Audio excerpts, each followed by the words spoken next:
You have slept alone before. Probably last night. Probably hundreds of nights before that. And you have likely never once thought of it as unusual. But for almost the entirety of human history, sleeping alone for a single night was not a preference. It was not a lifestyle. It was not independence. It was a situation that could get you killed. The human body was never designed to sleep alone. And the evidence for this is not sentimental. It is biological, archaeological, and measurable. This is the story of what sleeping alone actually costs a human body. And why the loneliness that so many modern people feel at night is not a personal weakness. It is an ancient alarm system that has never been switched off. Let's start with what sleep actually requires from a biological standpoint. Sleep is not passive. It is one of the most physiologically active states the human body enters. Your immune system performs critical maintenance during sleep.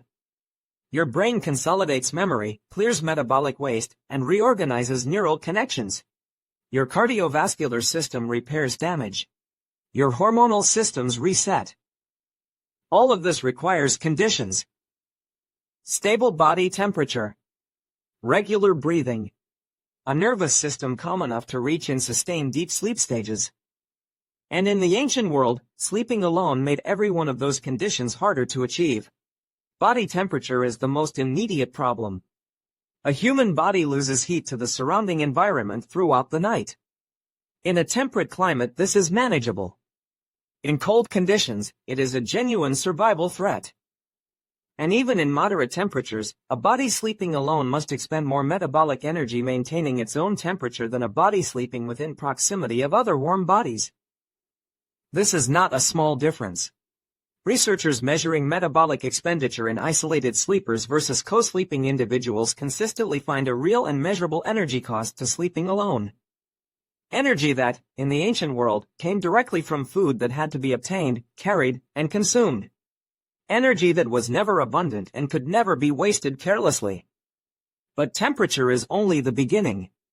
The deeper problem with sleeping alone in the ancient world was vulnerability. A sleeping human is the most vulnerable version of a human that exists. Unconscious. Immobile. Sensory systems suppressed. Reaction time effectively zero. In an environment with predators, with rival groups, with dangers that moved in the darkness outside the firelight, a sleeping human who was truly alone was a human who could be killed without ever having a chance to respond. Ancient humans understood this not as an intellectual proposition. They understood it because they had seen what happened when it went wrong. And so the sleeping arrangement of prehistoric groups was not an accident. It was a deliberate survival structure. The groups slept together. Always. Bodies pressed close enough to share warmth.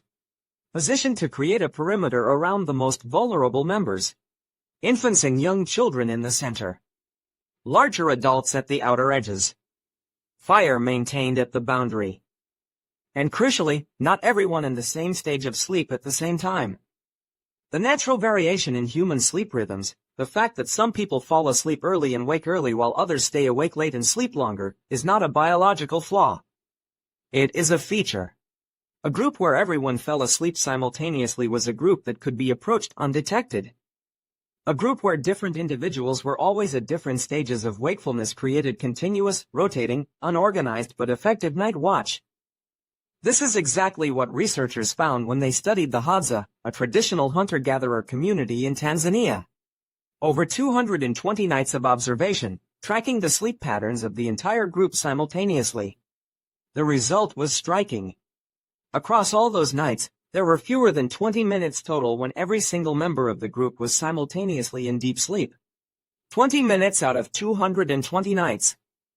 The human body, embedded in its ancestral social context, created a system of continuous group awareness that required no planning, no assignment, no leadership. Just the natural variation of human sleep rhythms, producing rotating vigilance as a simple emergent property of sleeping together. Sleeping alone eliminates this entirely. But the costs of sleeping alone go beyond temperature and vulnerability. They go into the nervous system itself. Research on infant sleep physiology found something that illuminates adult sleep as well.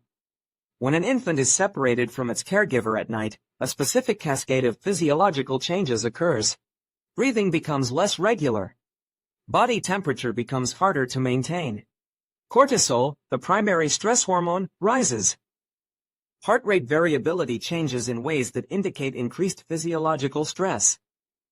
The infant body, detecting the absence of proximity, interprets it as an emergency. Because in the ancient world, that absence was an emergency. And this response does not simply disappear in adults. Research on adult sleep quality in different social contexts consistently finds that humans sleeping in isolation show elevated cortisol, more fragmented sleep architecture, and reduced time in restorative deep sleep stages compared to humans sleeping in proximity to others. The adult nervous system, like the infant's, was calibrated to expect proximity. When proximity disappears, the body does not simply adjust. It responds. The response is subtler in adults than in infants. But it is present. And for many modern people who sleep alone, it manifests as exactly what they often describe. Difficulty falling asleep. Waking in the middle of the night. A background sense of alertness that resists the full descent into rest. The kind of sleep that leaves you tired even when you have technically slept enough hours. This is not anxiety in the clinical sense. This is an ancient nervous system doing exactly what it was designed to do. Detecting an absence that, throughout human evolutionary history, meant something was wrong.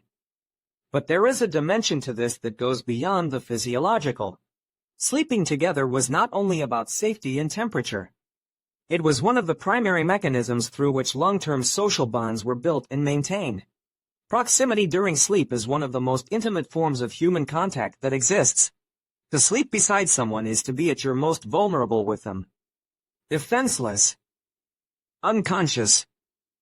Trusting completely that they will not harm you while you cannot protect yourself. In the ancient world, this trust was not given lightly. The people you slept beside were the people you had chosen to be maximally vulnerable with. And that choice, repeated every single night, over years and decades, created a form of social bonding that no waking interaction could replicate. Researchers studying oxytocin levels, the neurochemical associated with social bonding and trust, found that physical proximity during sleep is associated with oxytocin release in ways that alert social contact does not fully replicate. The body bonds differently during sleep than during waking interaction. The sleeping cluster of an ancient human group was not just a survival arrangement. It was a social and neurochemical structure that continuously reinforced the bonds that held the group together. When you remove that structure, you remove the nightly reinforcement of those bonds. And over time, the absence accumulates. This is part of why so many modern people who live alone, and who have rich, active social lives, still describe a specific quality of loneliness that social activity does not fully address.